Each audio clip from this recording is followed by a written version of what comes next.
What if, in the middle of the night, my home is broken into? Who do I call? Hola a todos, bienvenidos a Filosofía de Película, yo soy Oscar. Empiezo con un breve anuncio, este va a ser probablemente el último de estos pseudo directos respondiendo comentarios. Voy a empezar a hacer directos en el canal porque es la única forma viable de que el canal siga siendo interactivo, de tener un contacto directo con los seguidores. Somos cerca de 11.000 en el canal principal, 2.000 en el canal secundario. Aunque me gusta mucho responder comentarios, se ha vuelto materialmente imposible. Así que no sé cuándo, pero voy a empezar a hacer directos una vez a la semana de por medio, algo así. Subí un directo, entre comillas, de 10 segundos con la pantalla negra y sin ningún diálogo. Varias personas me preguntaron qué fue eso. Fue un error. Estaba probando cómo funcionaba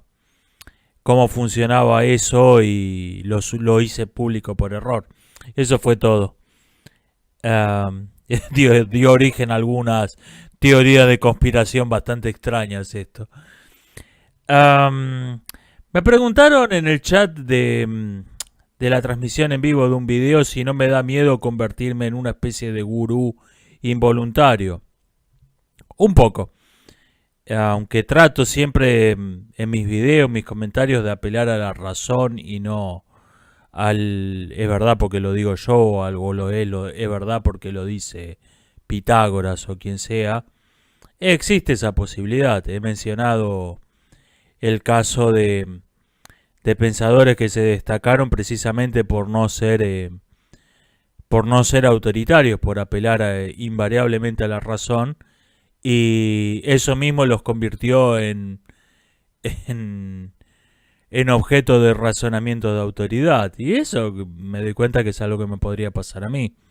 Hago lo que puedo para evitarlo, pero es algo que se me ha cruzado por la cabeza. Me preguntan que hubiese querido que hubiese estudiado si hubiese podido hacerlo, si hubiese podido estudiar formalmente. Primero, me gusta pensar que mi ausencia de estudios formales se debió a motivos ajenos a mí, economía, por ejemplo. En realidad, aporté mi parte también. De lo que he leído por mi cuenta ha sido filosofía, historia, psicología, me interesa la astronomía, o más bien la historia de la astronomía. Así que creo que de haber podido elegir una carrera cualquiera, obviando cualquier cuestión práctica, creo que me hubiese interesado la historia de la astronomía. Si es que existe como carrera y si es que hay algún lugar viable donde estudiarlo. Eso me hubiese gustado. Es un tema que me llamó mucho la atención desde edad muy temprana. Me estaban contando en la escuela, en algún, no sé en qué grado. Me estaban contando la típica fábula de cómo Galileo fue un revolucionario que descubrió, prácticamente inventó la astronomía de cero, y antes había un montón de tontos que creían un montón de tonterías y se enojaron con Galileo porque no lo entendían. Y bueno, en medio de esa fábula me mostraron el modelo tolemaico del cosmos, el mal llamado modelo tolemaico, el modelo geocéntrico. Y yo vi eso y dije, momento, ¿esto lo pensaron los tontos? Este esquema, estos eran los tontos. Y me di cuenta que había algo ahí que no funcionaba, que no hacía contacto entre la fábula que me estaban contando y lo que me estaban mostrando. Ahí me empezó a interesar el tema. Alguien me dice 2021 va a ser que sintamos nostalgia por el 2020. Es probable. Ahí está esta idea, este mito optimista del tocar fondo. Por ejemplo, en los grupos de autoayuda, muy común esto. La idea de, bueno, en 2020 tocamos fondo, ¿no? 2021 va a ser necesariamente mejor, no puede ir para peor. Y les tengo una mala noticia, el fondo no existe. No hay tal cosa como tocar fondo. Siempre podés ir a peor. Y esperemos que no sea el caso, pero eso es una especie de falacia optimista, por llamarla de algún modo. Me preguntan si creo que los ciegos perciban mejor lo que los rodea. Dije que por lo que tengo entendido eso es un mito, y lo que quiero citar no es mi respuesta, es la de Julio César del Jumeau, creo que se dice, Esparza, que cito: eso yo lo puedo responder. Verás, mi amigo, yo sí soy ciego y te puedo decir que eso es una mentira dicha a medias o es una clase de mito difundido por la cultura pop. Te garantizo que quedarte sin un sentido no te hará más perspicaz ni hará más fuerte los otros. Digamos que si tú durases un día sin ver, tendrías que depender del oído, que capta los sonidos que te rodean, en lugar de depender de tus ojos. Pero es más una cuestión de adaptación y no de repentinamente quedarte sin ojos y tener un super oído. Es más, te garantizo que si tú mismo entrenas tu oído tratando de distinguir los sonidos que alcanzas a captar, tendrías la misma percepción auditiva. Otra cosa, notar algunas inflexiones de la voz de la persona, si bien podría dársele mejor a un ciego, otra cosa son los gestos que haga la persona, por lo que por razones obvias nos es muy complicado leer el lenguaje corporal y tenemos que depender del tono de la voz. No sé si eso responde a tu pregunta. Confirmo, eso es un mito, dice en una postdata. Estoy de acuerdo en un 90% con esto. Y añado una cosa, yo creo que acá hay de fondo otro mito optimista. Otro parecido al de tocar fondo. Que es la idea de que la realidad tiene que ser justa. Bueno, una persona perdió un sentido, bueno, tiene que tener algo que la compense. No, ¿por qué? Está, por ejemplo, el mito del adivino Tiresias, que accidentalmente la vio desnuda a Atenea, la diosa, y Atenea lo dejó ciego. Después se arrepintió, dijo, no, me pasé un poco de rosca con este tipo, y para compensar le dio el don de la profecía. O sea, Tiresias no veía el presente, pero veía el futuro. Y yo creo que en estos mitos de que el super oído de los ciegos, de esas cosas, está esta idea de que, bueno, tiene que haber una compensación, no puede ser que una persona pierda un sentido y ya. Y lo de entrenar el oído, por cierto, es verdad. Está lo que se llama el oído absoluto de algunos músicos, que pueden distinguir una nota sin tener otra nota de referencia. Pueden oír una nota suelta y decir eso es un do. Son muy pocos, pero hay músicos que tienen esta habilidad. Y es porque lo mismo que para el ciego, para el músico el sonido es importante. Me preguntan, ya que he estado haciendo trabajos de investigación periodística, por llamarlo de algún modo, ¿cómo investigar? Bueno, existe un par de técnicas básicas. Una es crear lo que se llama una pirámide de confianza. Elegir, reducir las fuentes de información al mínimo y después ampliarla. O sea, nos quedamos con 2 o 3 fuentes que nos inspiran confianza y a partir de ahí les damos cierto crédito a la fuente que le inspiran confianza, a la fuente que nos inspiran confianza a nosotros. O sea, es como una confianza indirecta. Obtenemos así una buena cantidad de fuentes que consideramos confiables. Esto no quiere decir que le demos una confianza absoluta. Está la gran regla que es no dar nada por bueno hasta que no tengamos 2 fuentes de información confiables independientes entre sí diciendo lo mismo. Esa es otra regla básica a tener en cuenta. Y después hay que tener cuidado con con la distinción entre hechos e interpretaciones de hechos. Pongamos que tenemos algo que está confirmado por dos fuentes de información confiables e independientes. Ok, ¿qué es de esto un hecho y qué es opinión? Eso conviene, o sea, no dar por buena la opinión porque hemos comprobado el hecho. Esas son las reglas básicas para hacer un trabajo de semiperiodismo, pseudoperiodismo, periodismo, llámenlo como quieran. Me ha saltado la curiosidad de por qué hable de mujeres filósofos. Buen video, gracias. No lo voy a hacer en plan de 7. Para empezar, se dice el término filósofa es correcto, no es probablemente considere que es corrección política, no, se dice así. Decía, no lo voy a hacer en plan de 7 grandes filósofas que desafiaron las convenciones sociales de su tiempo, de eso, estilo BuzzFeed, de ningún modo. Menciono alguna pensadora mujer cuando viene al caso, cuando me interesa lo que dice, cuando lo que dice viene al caso con el tema que estoy tratando. Por ejemplo, uno de los próximos videos va a ser sobre 7 teorías fatalistas de la historia, y una de ellas es de una mujer, pero no porque dije, bueno, tendría que incluir al menos una mujer para que no piensen que estoy discriminando, o sea, un cupo. No, la leí y dije, mira qué interesante esto. Y cuando me puse a ver a quienes incluyo en este video, la voy a incluir a la mina esta. Así funciona mi mente.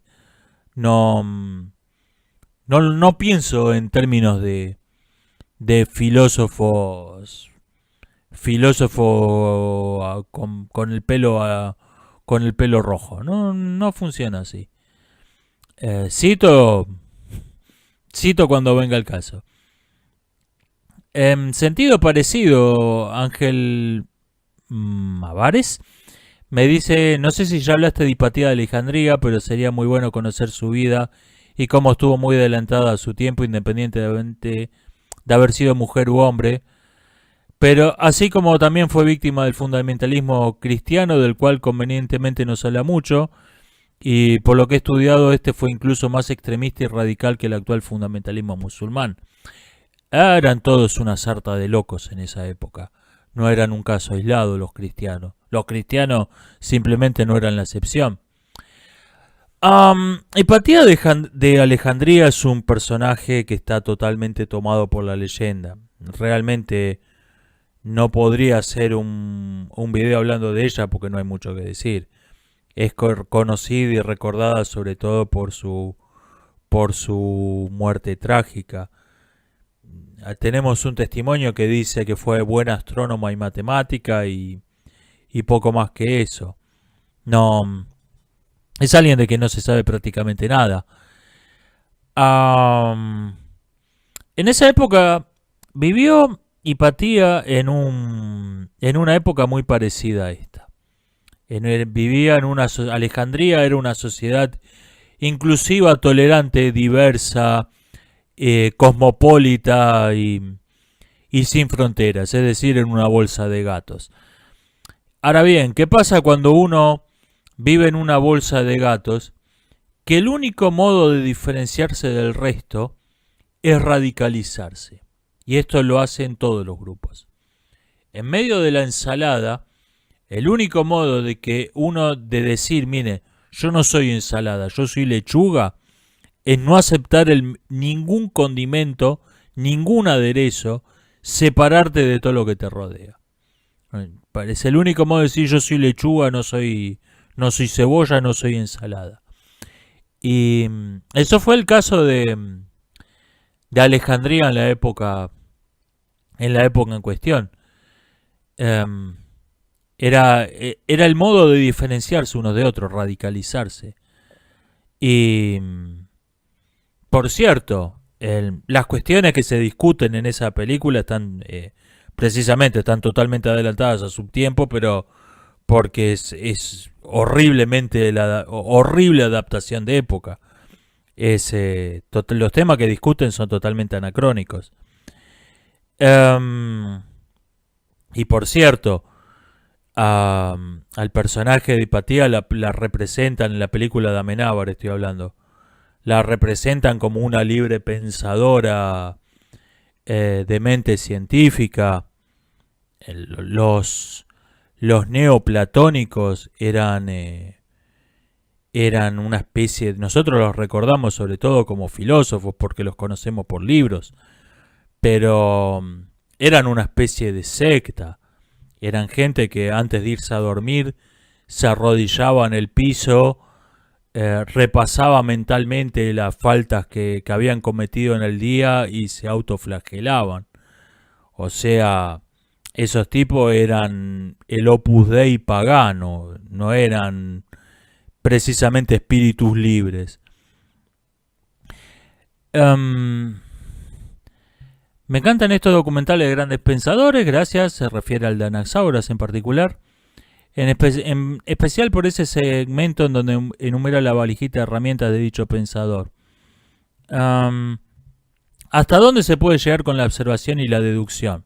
Bueno, se puede llegar lejos. El tema que se está discutiendo desde hace cosa de un siglo más o menos es que no se puede llegar infinitamente lejos. Hay un límite al método empírico deductivo. Esto lo planteó el astrónomo Eddington, que escribió textos de... Es recordado sobre todo como el tipo que demostró la teoría de la relatividad, pero escribió textos filosóficos muy interesantes también. Demostró empíricamente, quiero decir, la teoría de la relatividad. Escribió textos filosóficos muy interesantes, el más conocido de los cuales es el del pescador, el del investigador que tira una red a las profundidades del mar y discute en un científico con un metafísico y con un epistemólogo. Ese experimento imaginario es el más conocido, pero tiene otro experimento imaginario menos conocido que trata el tema de los límites del método científico.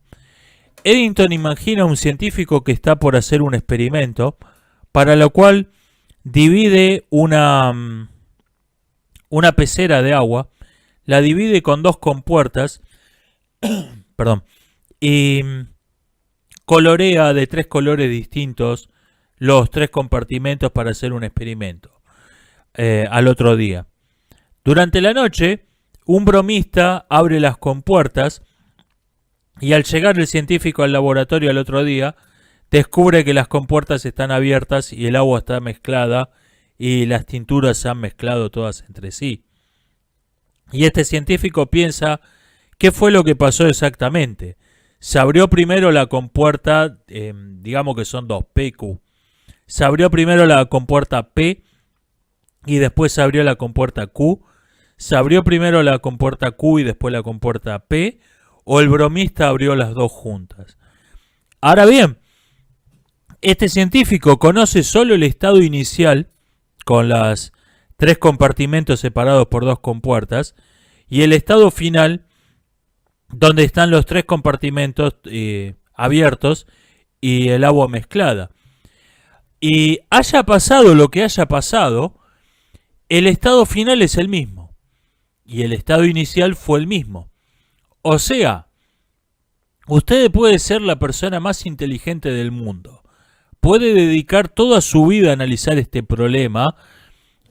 Puede tener instrumentos de observación increíblemente afinados que pueden detectar, observar cada molécula del agua por separado, y puede tener estupendos métodos de inferencia. Jamás va a saber qué pasó, jamás va a saber cuál es la hipótesis correcta, porque simplemente no tiene la información necesaria. Y este es el, este es el gran asunto. Hay un límite, no solo un límite técnico, un límite práctico. Bueno, no tenemos un telescopio lo suficientemente potente para ver esto. No, hay un límite teórico a lo que podemos saber por el método científico. Y qué tan cerca, qué tan lejos está ese límite es lo que veremos. Pero, pero hay un límite a donde se puede llegar con la observación y la deducción. Se puede llevar muy lejos. Y de hecho ya lo hemos hecho. Pero, pero hay un límite teórico, lamentablemente. ¿Vos sos el mismo que Ultra Argentina? No, no es la primera vez que me lo preguntan esto. Me sorprende un poco. No me había dado cuenta que teníamos la voz tan parecida. ¿Saben cómo es eso? Uno oye su voz de modo distinto que el resto. Por otra parte, respeto mucho el trabajo de Ultra Argentina. Se nota que es gente que hace un trabajo de investigación importante detrás de cada video, pero tenemos diferencias de pensamiento bastante grandes. La respuesta breve, no soy el mismo. Lamento mucho que mi comentario no tenga que ver con el video. Muchas gracias, siguen elogios. Mi consulta es sobre ajedrez, en concreto sobre recomendaciones de material didáctico, cualquier medio para mejorar. Mi nivel está entre 900 y 1200 y aprender. Nivel principiante es Los fundamentos del ajedrez de José Raúl Capablanca, estupendo libro de un estupendo ajedrecista. El castellano es su lengua original, además, cosa rara en las lecturas de ajedrez. En internet recomiendo para todos los niveles el Círculo de Ajedrez Capablanca y la columna de Leoncho García, El Rincón de los Inmortales, en el sitio en el canal del diario El País. La columna en castellano de chess.com del maestro FIDE Luis Siles está muy bien. Y recomiendo esos tres. Hay un youtuber que se llama Rey Dama que le gustan mucho las variantes de fantasía del ajedrez entre 3, entre 4, pero cuando habla de ajedrez en serio está muy bien sus videos. Esas son algunas recomendaciones. Sobre todo recomiendo Los fundamentos del ajedrez. Estupendo libro para empezar. Me comentan alguien me comenta que tiene conocidas feministas que se dedican a ir a casas donde hubo hechos de violencia machista a limpiar la casa. A limpiar me refiero no a barrer, a hacer brujería. Hay una estrecha relación entre la brujería y las ideologías identitarias, muy especialmente el feminismo, donde esto está totalmente explícito, forma parte de la propaganda, forma parte de los grafitis, forma parte de las pancartas. Y yo creo que esto no es casual. No suele advertirse esta relación, pero yo creo que no es casual. El asunto es este. Pongamos que un tipo decide salir a robar, porque quiere comprar droga, porque no tiene ganas de trabajar, por el motivo que sea. Asalta a una mujer porque era más fácil, o porque pasó por ahí, o porque simplemente fue la primera persona que pasó por ahí. Y a este tipo le pega un tiro porque estaba drogado, porque era un idiota o porque se asustó. Le pega un tiro, la mata. Y ahí viene la ideología identitaria, nos dice que eso fue un crimen, eso fue un femicidio motivado, un hecho de violencia machista, donde un hombre mató a una mujer para sostener, en representación de todos los hombres que aprueban esto, para sostener un régimen de opresión estructural de una cultura heteropatriarcal capitalista que este drogón asesino desea sostener para mantener sus privilegios machistas. Bien. Por otro lado, un panadero se está fundiendo porque su pan es una porquería, porque el mostrador de la panadería está sucio, no está yendo a comprar más nadie, y va a consultar a un brujo. Y el brujo le dice: a vos le han hecho un trabajo, gente que no quiere que prospere, tiene que quemar incienso para ahuyentar los malos espíritus de su negocio. ¿Qué tienen en común estos dos casos? En ambos, en la ideología identitaria y en la brujería, hay una creencia en una relación causal notoriamente falsa. En ambos casos. Y que no tocan al verdadero asunto. Quiere decir que el que simpatiza con una o con otra, con la ideología identitaria o con la brujería, tiene tendencia a creer en leyes causales notoriamente falsas. O mejor dicho, no leyes, en relaciones de causa y efecto notoriamente falaces, notoriamente indemostrables.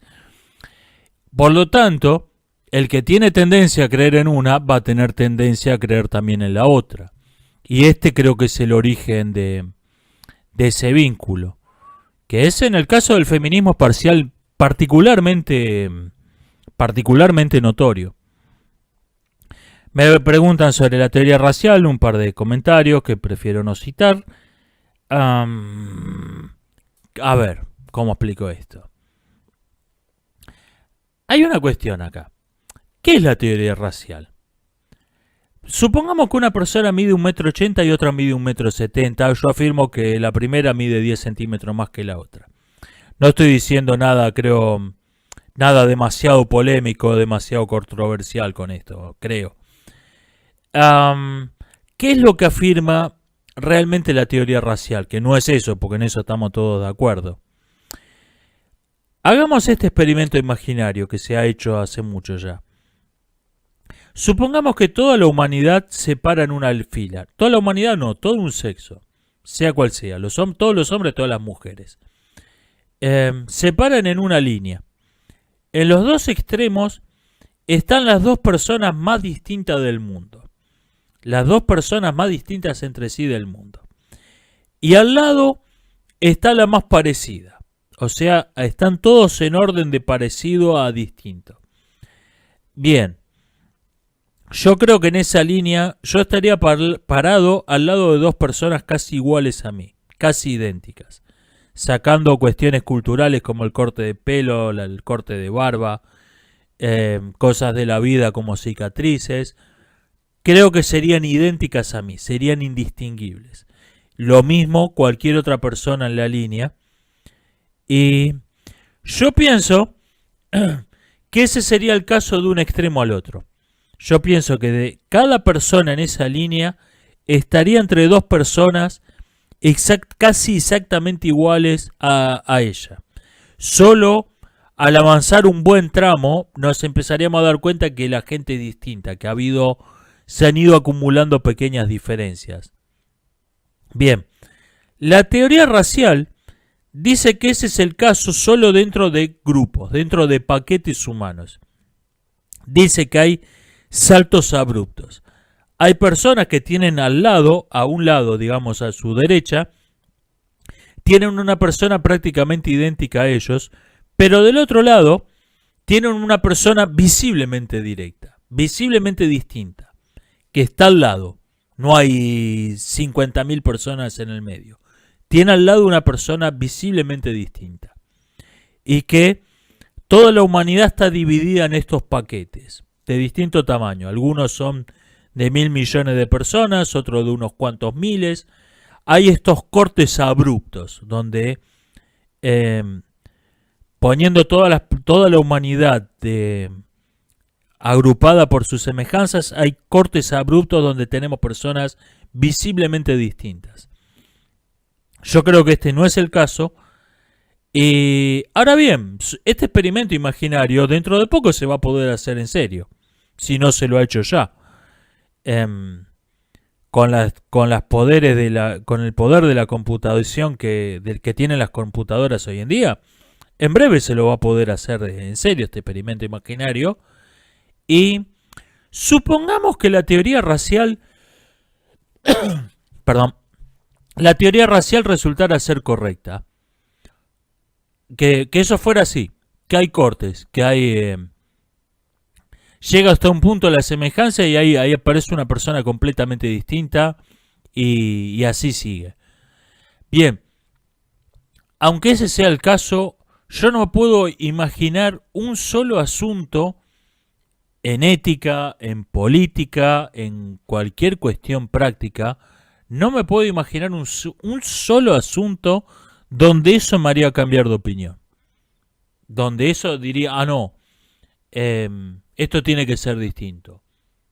Aunque ese sea el caso, no puedo imaginar un solo asunto donde me haría cambiar de opinión. La esclavitud seguiría pareciéndome tan repulsiva como me parece. Creo que el mejor modo de filtrar los estudiantes en una institución sería tomar exámenes de ingreso, exámenes de ingreso justos para todos igual, etcétera. Creo que todo el mundo debería tener el derecho al voto. No puedo imaginarme un solo caso. No veo por qué habría que prohibir los casamientos entre una persona de un bloque y una persona de otro bloque, etcétera, etcétera, etcétera. No puedo imaginarme un solo asunto donde que la teoría racial sea correcta me haría cambiar de opinión. Por lo tanto, es un asunto desde el punto de vista práctico totalmente irrelevante, aunque se le ha dado una importancia que no tiene. Además, creo que es falsa. Pero aunque no lo fuera, no veo cuál se supone que es la importancia. Alerta de censura en YouTube, tuve que entrar al canal directamente para enterarme de que lo había subido. Se refiere a un video donde subí un fragmento de una entrevista a Yuri Bezmenov, famoso desertor de la KGB, y supongo que ese debe ser el motivo. Gracias a Joaquín y a otros que me avisaron de esto, nada que me sorprenda. Teo H dice, prestame una vara, claramente tenés dos. En China la gente pelea por ideales, en Estados Unidos son adoctrinados por el gobierno chino, disimula un poco. O sea, que grupos de vándalos organizados estén causando disturbios y que un estado totalitario reprime una manifestación pacífica son exactamente el mismo caso para esta persona. Por lo tanto, yo no debería tener dos juicios de valor, dos opiniones distintas. Si lo hago, tengo una doble vara. Por si la novia de este tipo está oyendo, esto se llama, en psicología tiene un nombre, se llama nivelación, leveling. Y no solo es típico de sectas y de partidos que funcionan como sectas, también es típico de los abusadores domésticos.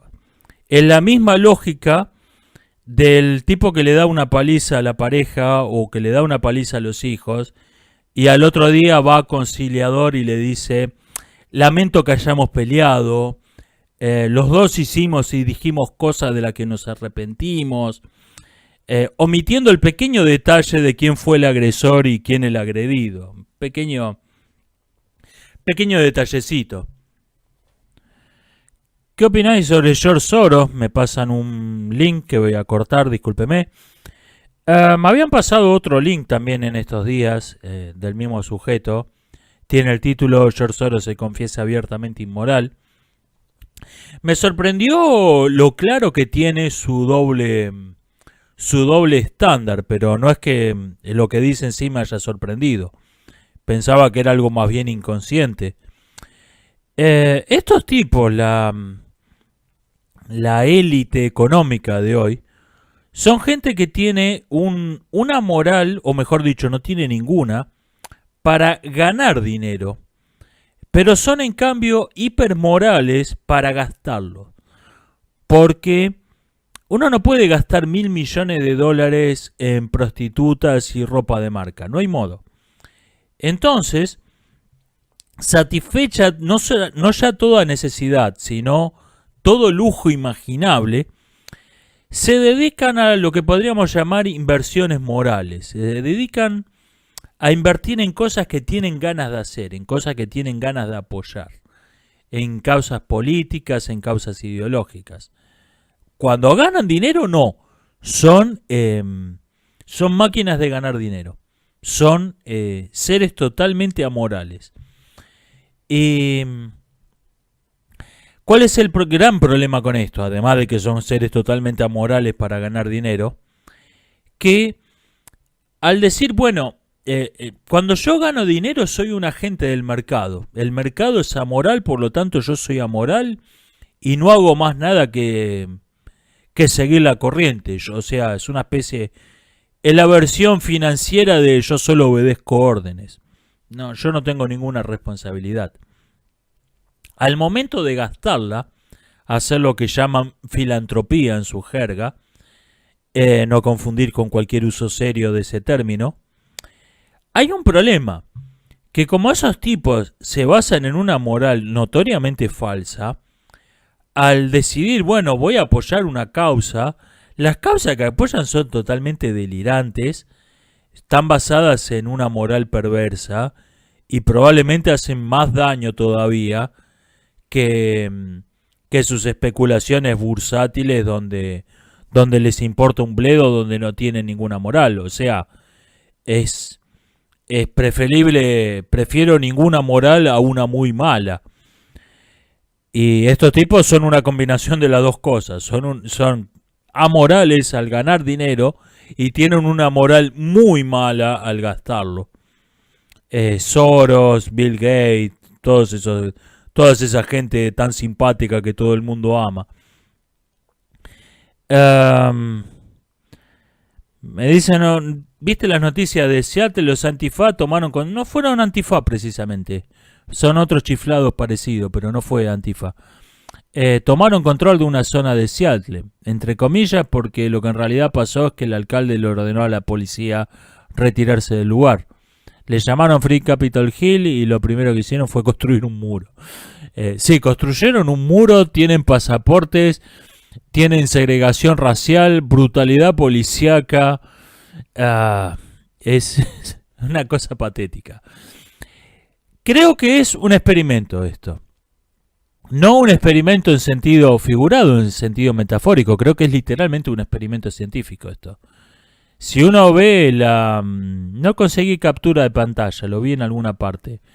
Si uno ve el mapa de Google Street, de Google Street View de la zona, está marcada esta zona autónoma y dice empieza desde el 7 de junio del 2020, termina el 20 de junio. O sea, tienen la fecha en que van a recuperar la ciudad de Seattle, va a recuperar el control de este manicomio. Yo creo que es un experimento, literalmente un experimento. Donald Trump se hizo el ofendido, dijo que va a mandar el ejército, ya lo hubiera hecho. Está faroleando nomás. Esto lo han hecho por un acuerdo explícito tácito. El gobernador de un partido y el presidente de otro se acusan mutuamente y saben que no van a rendir cuentas, no le van a tener que rendir cuentas a nadie nunca. Yo creo que esto es literalmente un experimento. Y hay mucha información falsa sobre el tema. Es imposible distinguir a los trolls de gente que son verdaderos activistas que están apoyando esto. O sea, es un ejemplo extremo de la ley de Poe. Es imposible, en internet es imposible de distinguir a un verdadero extremista de un troll que finge serlo.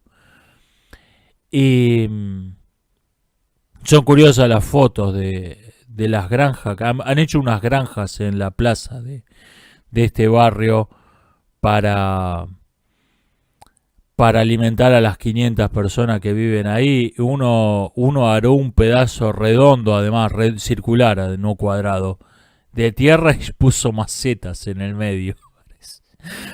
Parece esas películas de ciencia ficción donde hay gente que estuvo viviendo 5 siglos en una nave espacial o en un refugio nuclear y tiene una vaga descripción de lo que es una granja, pero nunca la ha visto. Y de hecho, el capitán de la nave espacial de Wall-E lo hizo mejor, por lo menos sacó las plantas de la maceta, o sea, fue más competente que estos tipos. Ah, Otro no quiso arruinar el césped, puso unos cartones, unas tablas e hizo su granja arriba de las tablas, de arriba de los cartones. Um, So wait a minute. What you're saying is that you want us to put water on the crops. Yes. Water. Like out the toilet? Well, I mean, it doesn't have to be out of the toilet, but yeah, that's the idea. But Brondo's got what plants crave. It's got electrolytes. Yo creo que lo que pasó es que alguien tomó a estos tipos que están dando vueltas hace más de medio siglo, están por lo menos desde 1960, aunque ellos creen ser algo nuevo, algo revolucionario. Están estos niños ricos malcriados lloriqueando que la policía es mala, que el capitalismo es malo, que deberíamos cultivar nuestra propia comida en la tierra y no comer animales porque no sé qué, etcétera, etcétera. Están hace más de medio siglo estos tipos protestando por todo y sin hacer nada. Y creo que alguien dijo, ¿qué pasaría si estos tipos gobernasen? ¿Por qué no le damos 6 manzanas y que gobiernen? Que gobiernen ellos, a ver qué hacen. Creo que en serio, creo que esto es literalmente un experimento. Están viendo qué pasaría si esta gente que existe como opositores eternos en todas partes, protestando por todo, ¿qué pasaría si esta gente gobernase? Vamos a hacer la prueba. Creo que es literalmente un experimento esto.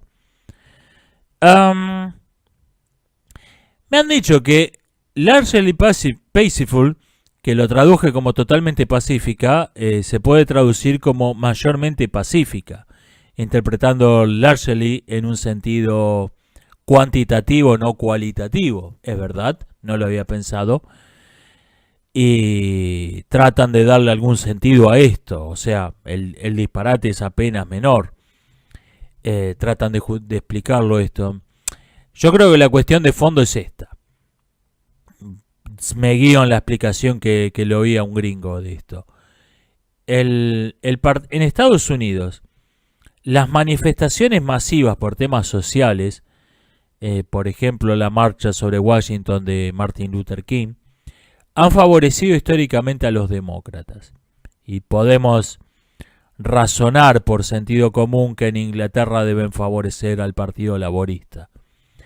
Aunque no tengo datos directos de esto. Por sentido común podemos suponer que es así. En cambio, los disturbios favorecen a los republicanos. Los disturbios favorecen a los republicanos porque cuando hay manifestaciones masivas, eso pone sobre la mesa temas que no se estaban discutiendo. Y en esto siempre los partidos de izquierda han estado por delante. En cambio, cuando hay disturbios, la gente se siente insegura y quiere gobiernos de políticas duras, de políticas rígidas, con un respeto a rajatabla de la ley, o sea, la derecha. Entonces, estos tipos de la BBC y todos los medios deben haber recibido la orden de, pase lo que pase, digan que estas son manifestaciones pacíficas. Y claro, seguramente no imaginaron la magnitud del caos que iba a ser. Entonces tenemos gente que está parada delante de un edificio en llama diciendo, bueno, estamos en esta manifestación que es mayormente pacífica, donde hubo algunos incidentes de violencia aislados sin importancia, dice, mirando alrededor a ver si no hay francotiradores. Pero está todo tranquilo, no pasa nada, está todo pacífico. Esa imagen patética creo que procede de ahí, que les deben haber dado la orden de decir que eso era una manifestación pacífica porque eso beneficia, en este caso, a los laboristas. Subieron la gente de Antifa, sí, hizo un videojuego. Esta noche saqueamos un videojuego que subió a una plataforma web. $15 por un videojuego amateur que debe ser un reciclaje del Super Mario. Estos son capitalistas en serio. Subieron con un fragmento de una carta de Karl Marx defendiendo la esclavitud de los negros y preguntaba por qué no tiraron abajo esa estatua. Tuvo un par de respuestas de gente que simpatiza con este filosofastro. Sorprendente la falta de análisis que hace al tildar al Marx de racista por describir de manera errónea la influencia de la esclavitud hacia la llegada del capitalismo. ¿Eso lo hace racista? Sí.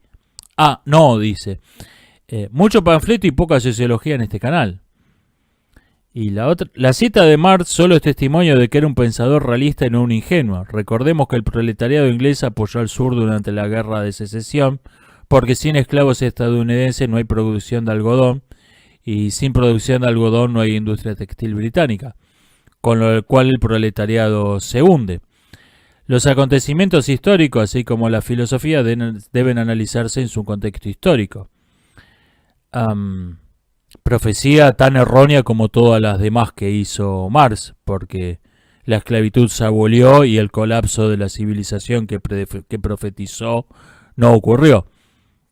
Le siguió a la abolición, le siguió la llamada Bella Época, el mayor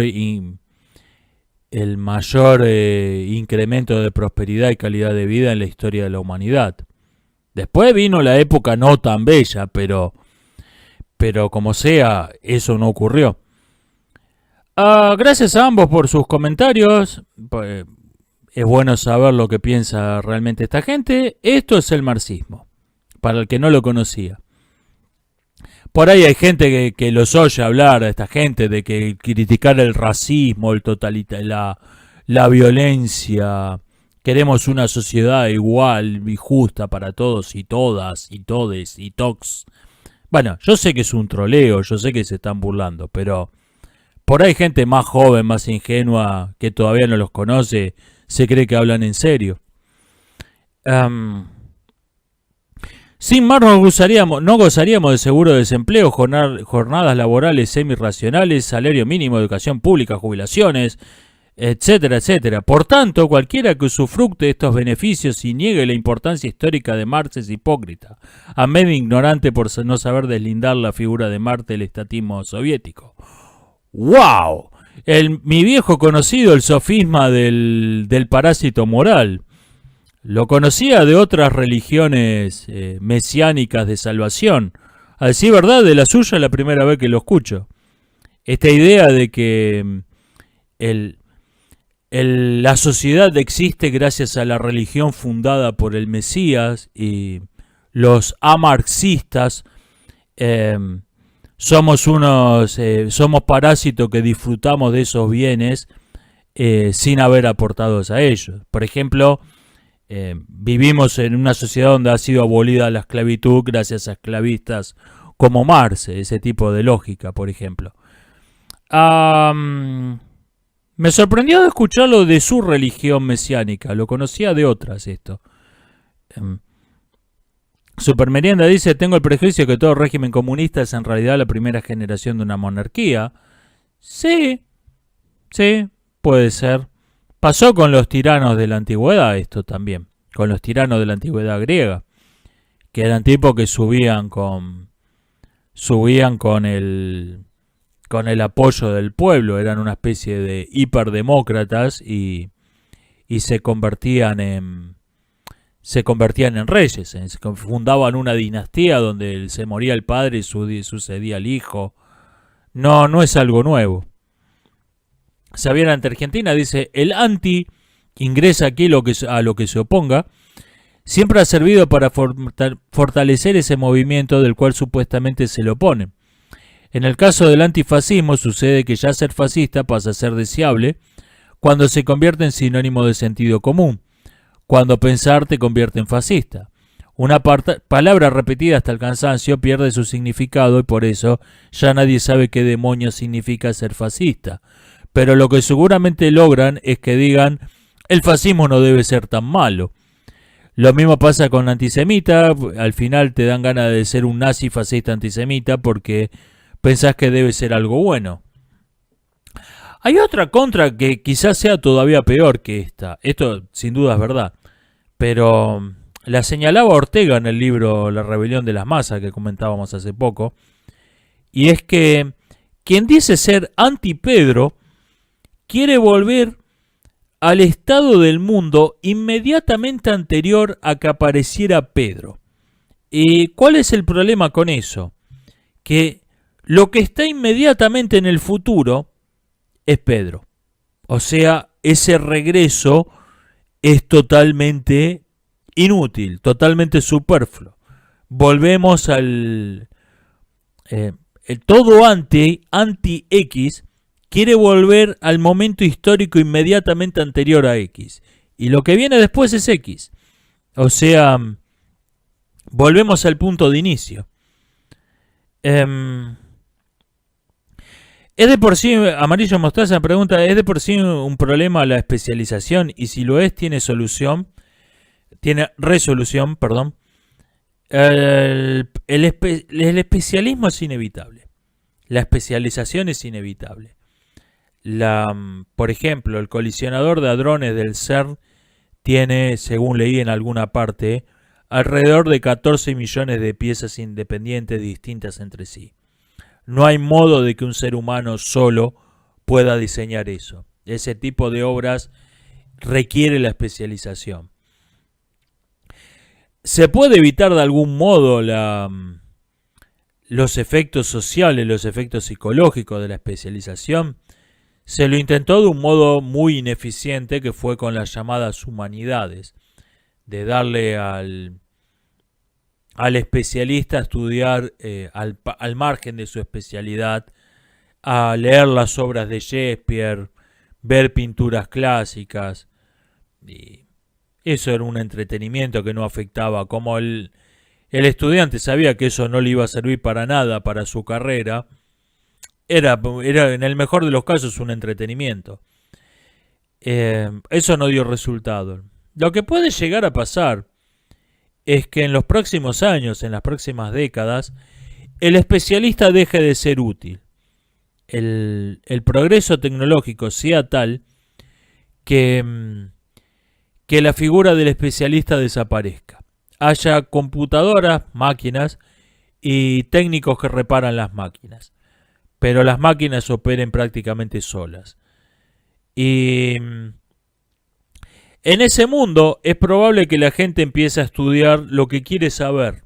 No estudie para hacer un aporte, no estudie para bueno, me voy a especializar para aportar mi granito de arena al estudio de la hormiga leona evolucionada regresivamente.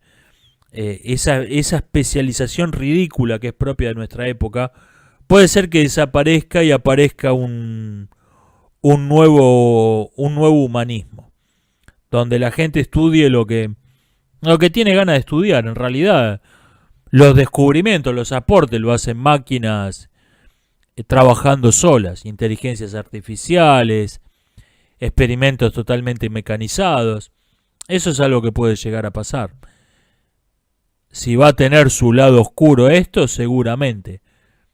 La especialización también tiene su lado positivo, su lado beneficioso. Hay gente que décadas atrás hubiese sido considerada discapacitada mentalmente y hubiese sido una especie de maceta que tienen en la casa, que cuidan, que se cuidan, que no se lastimen. Hubiese sido una persona que no podía hacer ningún aporte a la sociedad. Y hoy en día hay trabajo para los que esa gente es ideal.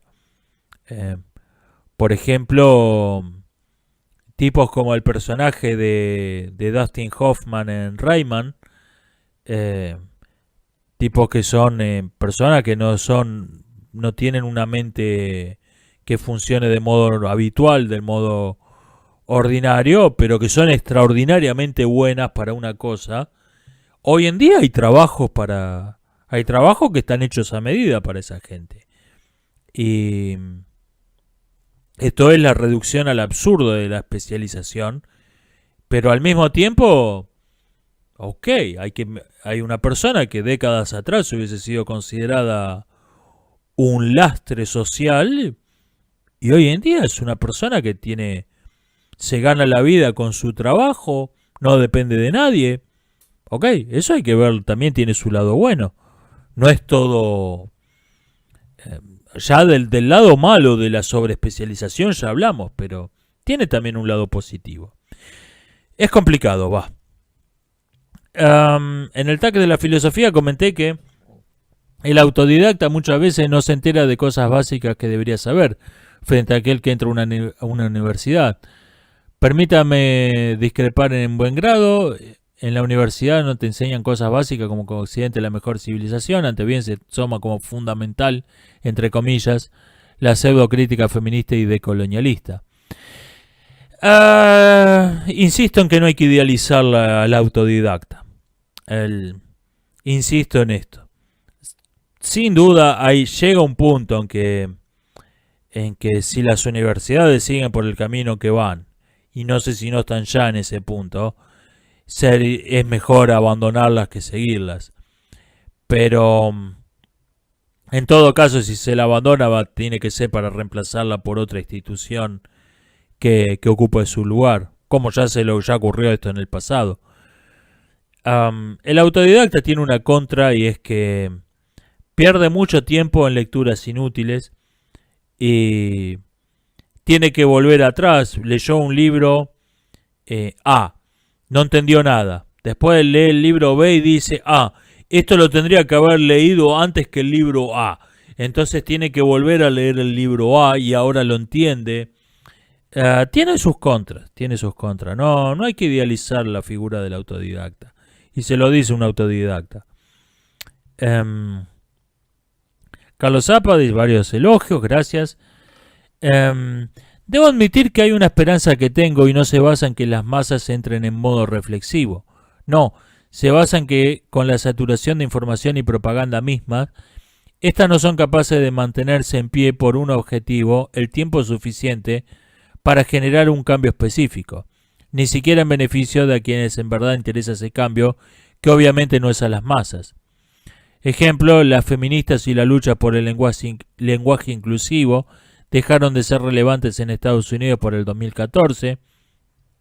El ecologismo ideológico ha pasado tan rápido como un viento solar y esta lucha por la segregación racial pasará igual de rápido. Puede ser. El asunto es que ese vértigo de propagandas va generando una forma de ver el mundo. Y esto es lo duradero. Y probablemente esto es lo que realmente se busca imponer. Esta visión de causas mesiánicas, de cruzadas que se suceden cada tantos meses, a veces ni siquiera duran un año, instala una forma de ver el mundo, con líderes mesiánicos, profetas, causas que son tan importantes que no admiten la oposición. El que se opone es malo y es tonto y hay que obligarlo por la fuerza a aceptar la doctrina revelada por el Mesías. Eso que es común a todo, al lenguaje pseudo inclusivo, al ecologismo ideológico, a la lucha por la segregación racial, es común a todos esa visión. Es lo que va quedando. Del mismo modo que donde hay una gotera, el agua se escurre, pero van quedando los componentes sólidos, van formando una estalactita. Lo que es sólido en esto es la visión del mundo. Y eso es lo que va quedando. Tuve muchos maestros de historia que condenaban el holocausto, pero no con la misma pasión que con las guerras floridas. Le daba repulsión porque ponían en el papel de los perdedores, como si el holocausto lo hubiesen hecho los que ganaron. Tuvo un maestro zurdo de historia que no le causaban rechazo dichas guerras, pero eso sí lasqueaba el holocausto. Algunos maestros, los más críticos que tuvieron más influencia en mí, simplemente decían: los hechos son los hechos, no puedo condenarlos ni mucho menos juzgarlos. Convendría preguntarle a ese maestro qué pensaba de los más de 100 millones de personas que se cargó su partido, ¿no? Que acá ni se mencionan. Hay un error en esto de que los hechos son los hechos y no puedo condenarlos ni juzgarlos.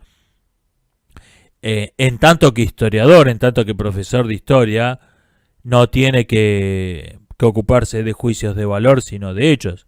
Eso no quiere decir que como persona no pueda ni deba tener un juicio de repudio ante hechos repugnantes. Ahora, si voy a escuchar una conferencia de alguien de un historiador que habla del holocausto y me dice: esto fue una cosa muy mala, de gente terrible, que no, pará, ponete a trabajar. ¿Cómo llegaron al poder estos tipos? ¿Quién los financió? ¿Cómo se sostuvieron? ¿Cómo llevaron a la masa a aceptar lo inaceptable? Eso no quiere decir que no tenga que tener, que tenga que ser moralmente neutro. Esto es un completo error, un error bastante común. Armendáriz Osvaldo hace una crítica al video de la crisis de la civilización, que no es la única que recibí, pero voy a citar esta porque me parece la más clara. Creo que se recae en dos especies de falsas premisas que son: uno, siento que se da a entender que la división entre Occidente y el resto del mundo es tan clara y bien marcada como en siglos anteriores. Es decir, América y Europa, Occidente, lo demás es lo otro. No estoy tan seguro de si hoy en día eso es así de simple. Dos, la segunda viene a consecuencia de la primera. Dar a entender que incluso hoy por hoy es absolutamente todo Occidente es más avanzado que absolutamente todo el resto de lo demás. No se menciona gran parte de la metodología técnica fue adoptada por el resto del mundo, especialmente Oriente, etc. Coincido con ambas críticas. Cuando hablo de Occidente no me refiero a un punto geográfico. Me refiero a una forma de ver el mundo, una forma de pensar. Las civilizaciones se forman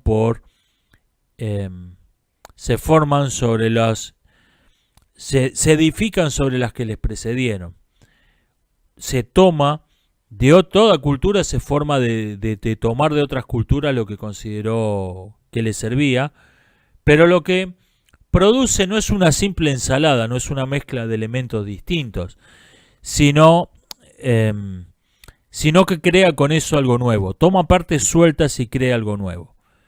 Me decía también Nya Yan, me decía que a mí me parece que Occidente solo ha tenido la capacidad de absorber todas las cosas buenas de otras culturas. Sí, así se forman las culturas. Toda cultura toma lo que le servía de otras. El asunto es lo que hace con eso. Tomemos, por ejemplo, el blues. ¿Qué es el blues? La música del blues. El blues es la música pentatónica china tocada en instrumentos europeos acompañando los cantos vocales africanos. Y sin embargo, es más yankee que el béisbol, el blues, porque el blues no es una mezcla de cosas distintas.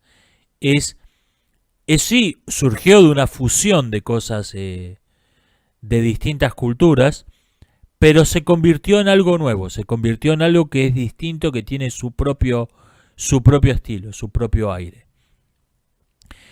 En Occidente ocurrió en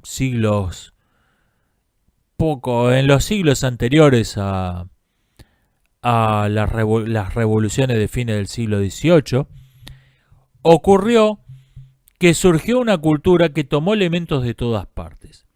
Tomó elementos del cristianismo, tomó elementos de la antigüedad grecorromana, tomó elementos del mundo islámico, pero se caracterizó porque le dio a todo eso lo convirtió en algo armónico, en algo coherente, con dos hechos que no tenían precedentes.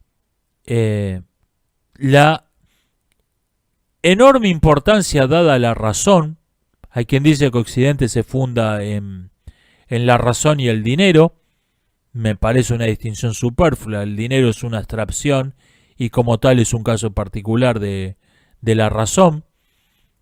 Lo mismo que la ciencia. Y la importancia sin precedentes dada al individuo. Que esto procede, repito, no es... los elementos aislados no son nada nuevo. Vienen del Islam, vienen de la Europa cristiana, vienen de Bizancio y todo eso viene de la antigua Grecia, de la antigua Roma. Eso es lo que tiene de original. La importancia dada a la razón y la importancia dada al individuo. Esos son los rasgos distintivos de esta civilización. ¿Se complican las cosas? Sí. Tenemos, por ejemplo, hoy en día, étnicamente, el país más europeo del mundo es Chile. O sea, el país más europeo del mundo no está en Europa, hoy en día. Por otra parte, Occidente no fue la civilización definitiva. Las creaciones de la civilización occidental están siendo absorbidas por otras culturas. Por las sociedades de Asia, donde existe libertad para pensar, están Corea, Japón, Taiwán, están absorbiendo la civilización occidental y no quiere decir que se estén occidentalizando. La están absorbiendo y van a hacer con eso otra cosa, van a crear otra cosa esos tipos. Hay una civilización incipiente ahí, nueva, distinta, que tiene sus raíces en Occidente, que tiene raíces en la antigua China, que es también una mezcla de cosas, pero no es una mera ensalada. Cuando oiga el discurso de esta es una sociedad diversa, heterogénea, una sociedad muy diversa, inclusiva, tolerante, está oyendo hablar a una mezcla que no funcionó. Ese es el discurso de las ensaladas, las mezclas que no funcionaron. Las mezclas exitosas son una ensalada, toman elementos de todas partes, pero crearon algo distinto, que es único y reconocible. Por otra parte, los barrios de París, de Londres, donde rige la Sharia, no son Occidente. O sea, no me refiero a un punto geográfico cuando hablo de Oriente y Occidente. Ángel Rodríguez dice: cuando el rey Felipe de Inglaterra conoció a los astronautas que llegaron a la Luna, pretendía tener una conversación fascinante con aquellos hombres que superaron el límite de lo conocido, y descubrió que eran personas ignorantes, infantiles y aburridas, pero altamente especializadas. Terminó refugiándose en la amistad de un cura para solucionar sus carencias personales y laborales. El propio Neil Armstrong decía algo muy parecido. Contaba que cuando volvieron de la Luna les preguntaban en las ruedas de prensa cosas como ¿qué sintió al estar parado en la superficie de la Luna? ¿Qué importancia cree que tengan estas misiones para la humanidad? Y Armstrong comenta que querían que fuésemos poetas, que fuésemos filósofos, y no nos eligieron para ir a la Luna porque fuésemos la clase de hombres que escribe poesía. Me eligieron para ir a la Luna porque soy la clase de hombre que arregla una podadora de césped con un pedazo de alambre y un alicate. Y tiene razón, esa es la clase de gente que necesitas para tripular una misión Apolo. Pero sí pasaba esto, este contraste entre esta gente que eran tipo que arreglan una podadora de pasto normalmente y la misión a los que les habían mandado. Mauricio Rodríguez comenta que Ortega y Gasset lo decepcionó un poco por lo visto. Lo que pasa es que no usa falacias en lo que dice, llama la atención. Pero el truco que usa es siempre el mismo, hablar del hecho llamativo sin tocarlo, sin seguir involucrándose. dice que está hablando de la Revolución Francesa, pero sin mencionar que habla de la Revolución Francesa. Y después de 1789 en Francia vino, ya para 1820, Luis XVIII, rey absoluto, España, Luis Fernando VII, rey absoluto, etc. Este es el avance occidental que quiere Ortega y Gasset. Bueno, Ortega era totalmente franco al decir que quería que se formara en lo que había sido el Imperio Español una especie de Commonwealth, como el que formó el Imperio Británico. O sea, a lo que no es ni la independencia ni un imperio, sino una cosa muy extraña intermedia, donde hay naciones independientes, cada una de las cuales tiene su gobierno, tiene sus propias leyes, pero tienen todos por ejemplo, un ejército común, tienen unos vínculos diplomáticos entre sí, salvo Estados Unidos. Y eso quería que se formara con Latinoamérica y con España, un Commonwealth hispano, un Commonwealth latino. Es una idea atendible. No es que yo esté de acuerdo con eso, pero no es que quería volver a la colonia. Era esa idea y la decía abiertamente. La idea que tenía, o la ideología, como quieres llamarla, que tenía Ortega. Beta 089 me dice: en mis primeros cursos introductorios en la universidad pública, mismo lugar donde se enseña antropología, se nos hacía énfasis en lo siguiente: no es correcto tal cosa como cultura o civilización superior o importante a otra, porque eso es etnocentrismo. Todas las culturas y civilizaciones son diferentes. Y después se ponían a denigrar al hombre blanco, europeo, occidental, patriarcal, etc., que había vivido hace más de 500 años con la misma superioridad moral que juzgan un suceso ocurrido el día anterior. Adviértase el doble estándar en esto. Pregunta: si no hay tal cosa como una cultura o civilización superior, ¿con qué criterio la cultura occidental moderna sería inferior o menos importante que cualquier otra? ¿Con qué criterio? Esta es una paradoja en la que cae todo relativismo. Todo relativista tiene que introducir un valor absoluto de contrabando en su doctrina, porque si no, no tiene ni pies ni cabeza. Y esto no es exclusivo del llamado relativismo cultural. Pasa lo mismo con el relativismo ético, etcétera, etcétera. El relativista tiene que incluir un valor absoluto de contrabando, porque si no, su relativismo refuta su propia doctrina. Es autorrefutatorio. Entonces tiene que meterle de contrabando en alguna parte. Tiene que haber no, esto no es relativo. Esto tiene un valor absoluto. Voy a ir contando por acá. Nos estamos viendo. Hasta la próxima.